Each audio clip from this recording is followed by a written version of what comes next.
آج سے مولانا مفتی محمد تقی عثمانی صاحب کی سرمایہ اور سیاسی نظریات پر ایک نگاہ ڈال رہے ہیں، اور یہ اس کتاب سے ماخوذ ہے۔ اس کتاب کا 29واں باب ہے، جس کتاب کا نام ہے سرمایہ داری کے نقیب، اور یہ Al-Ghazali publisher and distributor federal area Karachi سے خریدی جا سکتی ہے، اور یہ میرے استاد محترم ڈاکٹر جاوید انصاری صاحب کی تصنیف ہے، اور ہم ان کی دوسری تصنیف کا مطالعہ کر رہے ہیں، دروس سرمایہ داری سلسلہ وار۔ تو یہ کتاب بھی اس سے متعلق ہے، تو ہم اس کتاب کے جیسے جیسے اس کتاب میں آگے ہم جائیں گے، اور جیسے جیسے یعنی اس کی ضرورت محسوس ہوگی، اس کتاب کے مختلف ابواب بھی انشاءاللہ پڑھیں گے۔ تو یہ مولانا محمد تقی عثمانی والا باب اس لیے پڑھ رہے ہیں کہ یہ سرمایہ داری اور مذہب سے متعلق ہے، جس کی ہم نے بحث جو ہے وہاں بھی شروع کی ہوئی ہے، وہ اس پلے لسٹ میں آپ دیکھ سکتے ہیں۔ اور اس میں کوشش کروں گا کہ تعلیقات جو ہیں وہ کم سے کم ہوں، لیکن اس کا وعدہ نہیں ہے، لیکن یہ ہے کہ اس میں ہمیں کوئی جلدی نہیں ہے، یعنی مطلب یہ، اور اس سے بہتر فائدہ اٹھانے کی ضرورت یعنی طریقہ یہ ہے کہ آپ کے پاس کتاب ہو اور آپ نوٹس لیں اور پھر اس پہ غور و فکر کریں، اور اس کے بارے میں پھر جو ہے دوسری سورسز بھی پڑھیں۔ اور ایک چیز جو میں یعنی بنیادی مقصد تو یہ ہے کہ میں خود اس کو دوبارہ پڑھوں، اور پھر میں انشاءاللہ مفتی تقی عثمانی کی صاحب کی کتاب بھی دوبارہ پڑھوں گا، بہت عرصے پہلے پڑھی تھی یا دیکھی تھی۔ اس طرح یعنی یہ میرا طریقہ کار یہی ہے کہ میں جب یہ بناتا ہوں تو اس کی کوئی تیاری وغیرہ نہیں کرتا، لیکن یہ کہ اس کے دوران مجھے جو خیالات آتے ہیں پھر جا کے پڑھتا ہوں اور سوچتا ہوں، تو اگلی بار جو ہے پھر بات ہوتی ہے۔ اچھا جناب، تو مولانا مفتی محمد تقی عثمانی صاحب 19ویں صدی میں پوری مسلم دنیا میں مفکروں کی ایک نئی کھیپ ابھری، جنہوں نے اسلامی تعلیمات کی ایک نئی تشریح پیش کی۔ یعنی اسلامی تعلیمات کی نئی تشریح کلی طور پہ، عمومی طور پہ، یا اسلامی تعلیمات کی کئی اجزاء یا ایک جز کی نئی تشریح۔ تو ان تمام مفکرین کی حیثیت ایک نہیں ہے، یعنی گمراہی کی حیثیت۔ تو اس لیے ہمیں یعنی منصف ہونا چاہیے مسلمان، یعنی سب سے بڑا انصاف جو ہے وہ سب سے اہم چیز ہے اسلام میں۔ تو جس کی ایک غلطی ہے اس کی ایک غلطی ہے، اس کو آپ یہ نہیں کہ اس کے سارے اچھے کام کو آپ روک دیں۔ تو یہ مولانا مفتی محمد تقی عثمانی صاحب ایک راسخ العقیدہ عالم ہے، لیکن یہ کہ ان کی جو فکر ہے سرمایہ داری کے بارے میں، وہ جو ہے اس پر ہمارے اعتراضات ہیں۔ وہ اعتراضات دین کے فہم میں زیادہ تر نہیں ہے، بلکہ واقع کے فہم میں۔ 19ویں صدی میں پوری مسلم دنیا میں مفکرین کی ایک نئی کھیپ ابھری، جنہوں نے اسلامی تعلیمات کی ایک نئی تشریح پیش کی، جو اسلام کو مغربی طرز اور نظام زندگی میں ڈھالنے کے لیے ممید اور معاون ثابت ہو سکتے ہیں۔ اس گروہ میں مغربی تعلیم یافتہ مسلمانوں کا غلبہ تھا۔ ان کا بنیادی دعویٰ یہ تھا، یعنی 19ویں صدی میں ان کا بنیادی دعویٰ یہ تھا کہ مغربی تہذیب ان اسلامی روایات اور تعلیمات کا تسلسل ہے جو یورپ نے اسپین اور صلیبی جنگوں کے دوران مشرق وسطیٰ کے مسلم ممالک سے حاصل کی تھی۔ یعنی علامہ اقبال کی فکر جو ہے وہ بہت یعنی گہری ہے، لیکن ایک علامہ اقبال کی فکر میں اس کا اثر بھی ہے، یعنی ایک اثر ان کا یہ ہے، یعنی خاص طور پہ ان کی reconstruction of religious thought in Islam میں، وہ انہی لوگوں کو ہم کہتے ہیں مسلم قوم پرست، اور اسلام کا مسلم قوم پرستی سے کوئی تعلق نہیں ہے، نہ اسلامی قوم پرستی سے تعلق ہے، نہ مسلم قوم پرستی، کسی قسم کی قوم پرستی، کیونکہ پرستش صرف اللہ سبحانہ و تعالیٰ کی، یہ وہ اسلام ہے۔ اس لیے علامہ اقبال نے کہا کہ ابراہیمی نظر پیدا مگر مشکل سے ہوتی ہے، حوث چھپ چھپ کے بناتی ہے سینوں تصویریں۔ تو یہ قوم پرستی بھی ایک بت ہے، اور بہت ہی گہرا بت ہے۔ تو یہ اسلام کی شکل میں بھی آتا ہے، مسلمانوں کی مفادات کی شکل میں بھی آتا ہے۔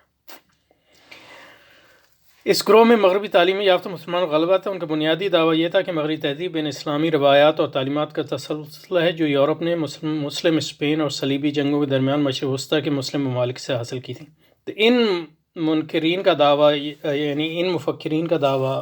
یہ تھا کہ جدیدیت اچھی چیز ہے، اور جدیدیت اچھی چیز یوں ہے کہ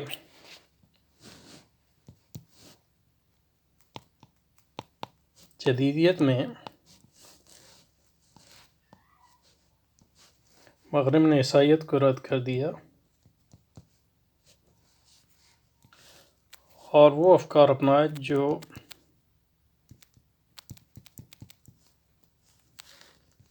جس کی جو انسپائریشن تھی وہ اسلامی تہذیب سے تھی. اور جیسے علامہ اقبال ریکنسٹرکشن میں یہ علامہ اقبال کے سارے خیالات نہیں ہیں، لیکن ان کے ایک خیال میں تو یہ بھی خیال تھا کہ اصل مسئلہ مغرب ساتھ یہ نہیں، مغرب کا رخ صحیح ہے، صرف یہ ہے کہ اس میں مادیت جو ہے یہ خراب چیز ہے، اس کو رجوع کرنا چاہیے. تو ہمارے خیال میں یہ جدیدیت کا تصور بالکل غلط ہے. جدیدیت کوئی اسلام سے انسپائر نہیں ہوئی، اور اگر وہ ہوئی بھی ہے تو اسلام کے یعنی اسلامی تاریخ کے غلط افکار سے متاثر ہوئی ہے. اور ہم جدید عیسائیت کے مقابلے میں جدید کو ترجیح نہیں دیتے، کیونکہ عیسائیت جتنی بھی مسخ شدہ ہے پھر بھی اس میں یہ نہیں مطلب یہ اللہ سبحانہ و تعالیٰ کی یعنی حضرت عیسیٰ کی تعلیمات کے کچھ حصے تو محفوظ ہیں. اس کے مقابلے میں جدیدیت جو ہے وہ جاہلیت خالصہ ہے. تو اس لحاظ سے جدیدیت کا جو ہے عیسائیت پہ ترجیح دینے کا کیا سوال پیدا ہوتا ہے. لیکن یہ اس لیے آپ دیکھیں سر سید احمد خان بھی یعنی کو کہ مطلب برطانیہ کے بڑے حلیف تھے، لیکن عیسائیت کے پکے دشمن. تو اس گروہ میں مغربی تعلیم یافتہ مسلمانوں کا غلبہ تھا، اور ان کا بنیادی دعویٰ یہ تھا کہ مغربی تہذیب ان اسلامی روایات سے اور تعلیمات کا تسلسل ہے جو یورپ نے مسلم اسپین اور صلیبی جنگوں کے درمیان مشرق وسطیٰ کے مسلم ممالک سے حاصل کی تھی. تو مطلب یہ لوگ یعنی مطلب اسپین کے بارے میں بڑے thrilled by اسپین، یعنی اسپین میں یعنی یہ کہ مسلمانوں نے بڑی کارنامے انجام دیے تھے. ان مفکرین کے ساتھ وہ منکرین حدیث بھی تھے جو طبقہ علماء سے نکلے. سارے تو نہیں، مطلب علماء سے کون منکرین حدیث نکلا ہے؟ یعنی اوائل کے جو منکرین حدیث تھے سر سید احمد خان تو کوئی عالم نہیں تھے، اور اسلم جاج پوری ان کو بھی عالم کہنا میرے اس علم میں نہیں ہے. اور ظاہر ہے کہ غلام احمد پرویز تو بالکل عالم نہیں ہے، یعنی بیوروکریٹ تھا. اور جاوید غامدی کو بھی عالم کہنا مطلب یہ کہ اب جاوید غامدی کی میں نے تحریریں بہت عرصے پہلے پڑھی ہیں تو میں زیادہ اس میں یعنی نہیں کہنا چاہتا، لیکن میرے نزدیک تو وہ ان کو عالم کہنا ایک. لیکن یہ کہ اگر تو اب ان مفکرین کے ساتھ وہ منکرین حدیث بھی تھے طبقہ علماء سے نکلے، تو اس میں مجھے جو ہے زیادہ وضو نہیں ہے. ان میں سے کچھ نے دار اسلام سے خارج ہو کر نئے مذاہب ترتیب دیے، مثلا قادیانی، تو وہ تو اسلام سے ہی نکل گئے. ہاں، غلام احمد قادیانی کے بارے میں کہا جا سکتا ہے کہ اس کی جو کیریئر کا آغاز ہوا تھا وہ ایک یعنی نچلے درجے کے عالم دین کی حیثیت سے، اور اس نے جو اپنا نام پیدا کیا عیسائیوں سے مناظرے میں. اب دیکھیں قادیانیت کی بھی آپ دیکھ لیں کہ عیسائیت کا دشمن یہ بھی، لیکن انگریزوں کا دوست. یہی سر سید احمد خان اور علامہ اقبال کی فکر. علامہ اقبال عیسائیت کے کبھی دشمن تو نہیں رہے، تو اس لیے علامہ اقبال بڑے گہرے یعنی ان کی خاص طور پہ ان کی شاعری میں یعنی نان نیشنلسٹک انٹرپریٹیشن آف اسلام جو ہے وہی غالب ہے. لیکن یہ کہ قادیانوں کو دیکھیں یا سید احمد خان تو دیکھیں دونوں جدیدیت کے حامی اور عیسائیت کے بڑے دشمن. اور حضرت عیسیٰ علیہ السلام کا مطلب یہ کہ وہ قادیانی تو حضرت عیسیٰ کا بھی دشمن ہے. مثلاً قادیانی تو اس نے کچھ نے اسلامی نصوص غیر معتبر ٹھیک ہے. ان میں سے کچھ نے تو دار اسلام سے خارج ہو کر نئے مذاہب ترتیب دیے، مثلاً قادیانی، اور کچھ نے اسلامی نصوص کو غیر معتبر ثابت کر کے اسلام کے اندر رہتے ہوئے ایک ماڈرن تشریح اور تفہیم مرتب کی، جیسا کہ سر سید احمد خان، جاوید غامی اور غلام احمد پرویز. ان میں سے ایک بھی عالم دین نہیں ہے. اسلامک ماڈرنزم یعنی اسلامی جدیدیت اس رویے کو کہتے ہیں جو اسلام کی ایک تنویری یعنی انلائٹنمنٹ بیس یا رومانٹک تشریح مرتب کریں. دیکھیں ماڈرنزم کے دو دھارے شروع میں ہوئے، ایک کو، اور یہ دونوں یعنی ماڈرنزم کے دھارے ہیں. جدیدیت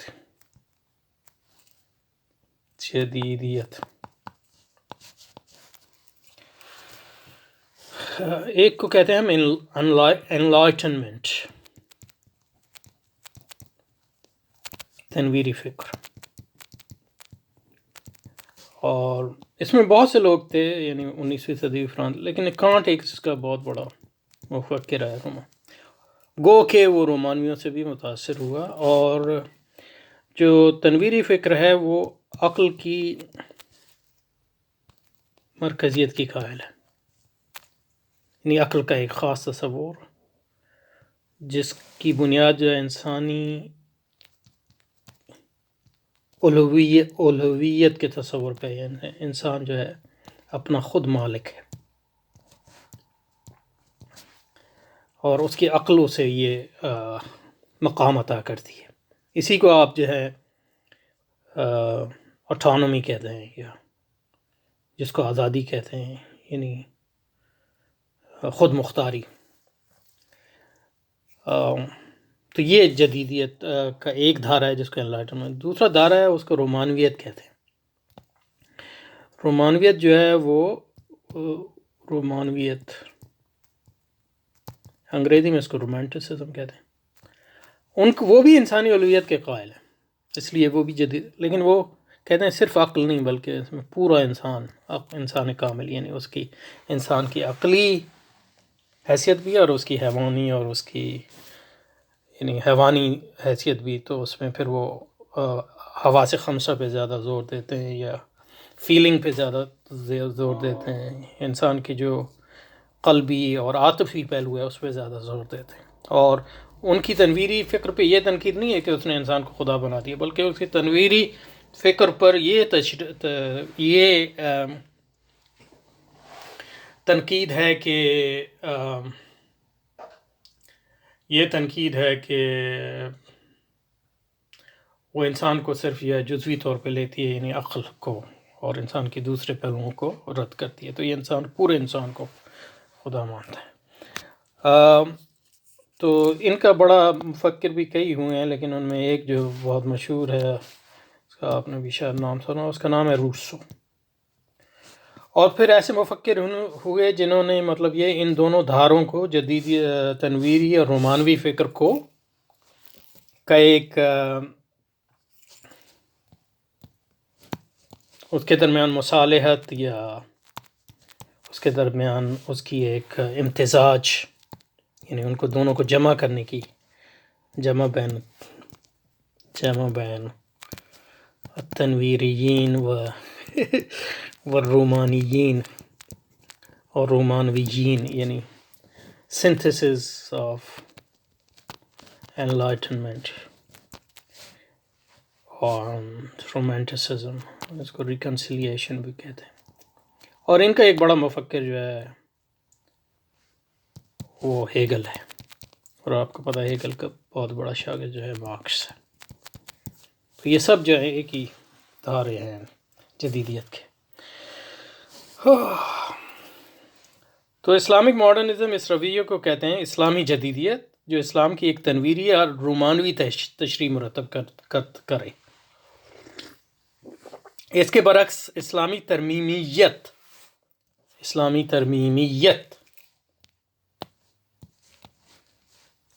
اسلامی جدیدیت ایک ہو گئی، یہ مختلف ہے. تو اس میں مختلف یعنی اس کی قسمیں ہیں اور مختلف اس کے ساتھ لوگوں کے رویے ہیں. اور دوسری ہے اسلامی ترمیمیت،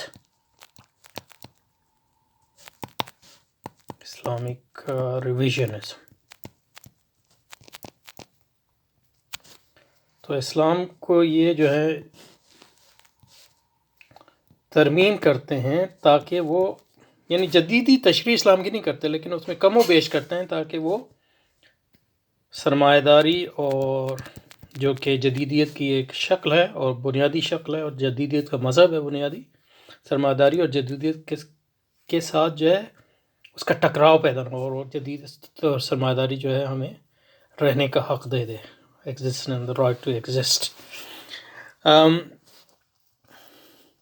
تو اسلامک ماڈرنزم اس رویے کو کہتے ہیں جو اسلام کی ایک تنویری یا رومانوی تشریح مرتب کرے۔ اس کے برعکس اسلامی ترمیمیت وہ رویہ ہے جو سرمایہ دارانہ نظام زندگی اور طرز زندگی کا اسلامی جواز پیش کرے۔ اسلامی ترمیمیت نصوص صحیحہ کی انکاری نہیں ہے، بلکہ ان نصوص کی ایسی تشریح پیش کرتی ہے جو ہماری تاریخ میں بالکل اجنبی ہے،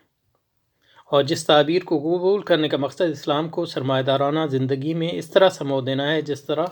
پروٹسٹنٹزم نے عیسائی طرز اور نظام زندگی کو سرمایہ دارانہ طرز اور نظام زندگی میں سمو دیا تھا۔ تو اس پہ ہم نے دوسرے دروس میں بھی بات کی۔ پروٹسٹنٹزم جو ہے ایک تحریک تھی جو 16ویں صدی میں برآمد ہوئی، اور وہ تحریک تھی کیتھولک چرچ کے خلاف،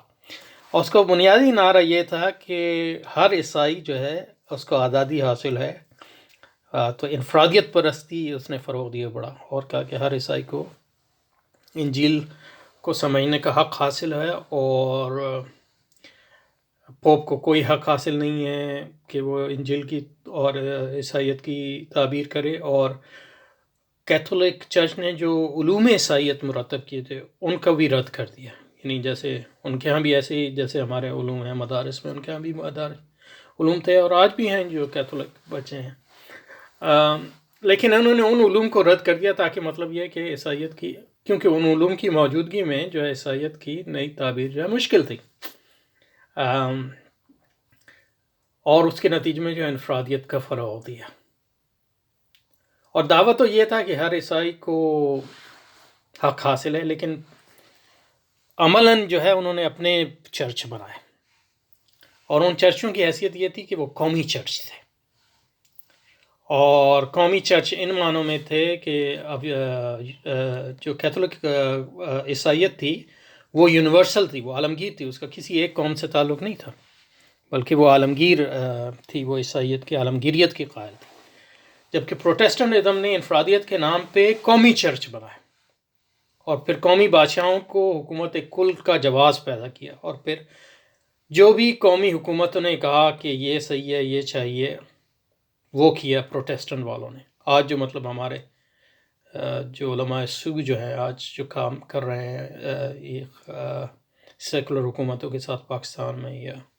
سعودی عرب میں یا مصر میں، کہ مطلب ربر اسٹیمپ بن گئے ہیں ریاست کے ظلم و ستم اور اس کی گمراہیوں کو، یہی مطلب یہ کہ پروٹسٹنٹس نے بھی کیا، پہلے جرمنی میں، پھر سوئٹزرلینڈ میں، جرمنی میں، انگلستان میں تو مطلب بادشاہ خود ہی اس نے کہا کہ میں جو ہوں پوپ بھی ہوں اور میں بادشاہ بھی ہوں، ہنری دی ایٹھ، تو وہاں تو مطلب بادشاہ کو انہوں نے جو ہے ایک اینگلو سیکسن چرچ وہاں بنایا جو پروٹسٹنٹزم کی ایک شکل ہے۔ بہرحال تو یہ ہے، تو اسلامی ترمیم نصوص صحیحہ کی انکاری نہیں، بلکہ ان نصوص کی ایسی تشریح کرتی ہے جو ہماری تاریخ میں بالکل اجنبی ہیں، اور جس تعبیر، اس لیے پروٹسٹنٹزم کو پڑھنا ہمارے لیے بہت ضروری ہے، تاریخ کو پڑھنا بہت ضروری ہے، 16ویں صدی کی تاریخ، لوتھر کو پڑھنا، کالوین کو پڑھنا، اور اس کی تاریخ کو پڑھنا، اور خاص طور پہ میں آپ کو کہوں گا کہ انگلستان کی تاریخ کو پڑھنا، 16ویں یعنی ہنری دی ایٹھ سے لے کر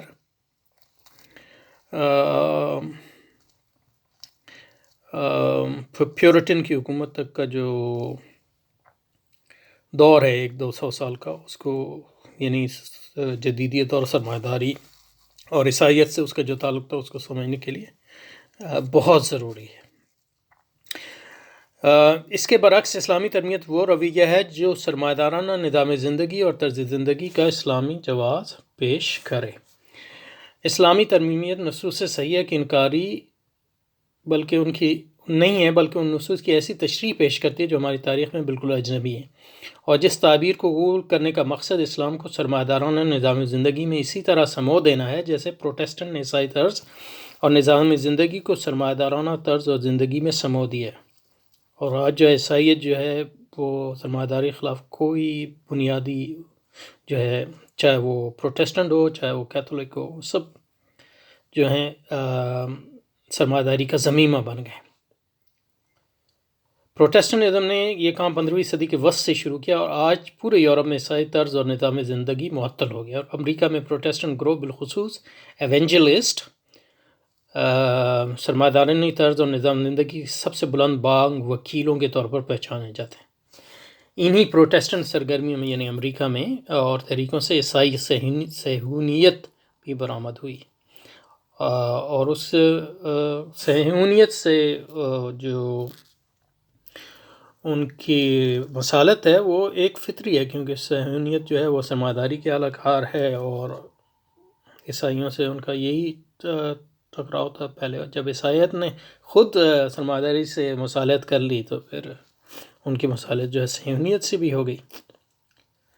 اسلامی ترمیمیت پروٹیسٹنٹزم کا اسلامی پرتو ہے، تو مطلب یہ ہے کہ یہ وہی کام کر رہے ہیں جو پروٹیسٹنٹ نے 16ویں صدی میں کیا یورپ میں، اور اس پروٹیسٹنٹ طرح اسلامی ترمیمیت سرمایہ دارانہ نظام زندگی کی اسلام کاری کے لیے کوشش ہے۔ پروٹیسٹنٹ کی طرح اسلامی ترمیم پرستوں کا بنیادی مقدمہ یہ ہے کہ اسلام کوئی مکمل اور خود کفیل نظام زندگی نہیں، تو انہوں نے بھی کہا کہ مطلب یہ اب انہوں نے جو کیتھولک چرچ کا کینن لا تھا اس کو بالکل رد کر دیا، اور جو ان کے علوم تھے ان کو بالکل رد کر دیا۔ تو جب وہ رد ہو گئے تو بچہ وہی کہ مطلب اس کی جگہ جو انہوں نے رکھا وہی سیکولر نظام تعلیم اور سیکولر حکومت ہے۔ مقدمہ یہ ہے کہ اسلام کوئی مکمل اور خود کفیل نظام زندگی نہیں، کیونکہ یہ بات ہے کہ اگر اسلام ایک مکمل نظام ہے تو سرمایہ داری بھی ایک مکمل نظام ہے، تو اس لحاظ سے ان دوسروں میں ایک فطری ٹکراؤ ہے ایک دوسرے میں، تو یا تو اسلام اس میں سمو جائے گا یا وہ اس میں سمو جائیں گے، دونوں جو ہے ایک ساتھ ایک جگہ نہیں رہ سکتے۔ اسلام میں ایک رویہ اور ایک طرز زندگی ہے، یہ طرز زندگی سرمایہ دارانہ نظام زندگی میں سمویا جا سکتا ہے۔ تو اس سے انشاءاللہ یہاں پہ رکتے ہیں اور اس پہ چلیں گے اس پہ۔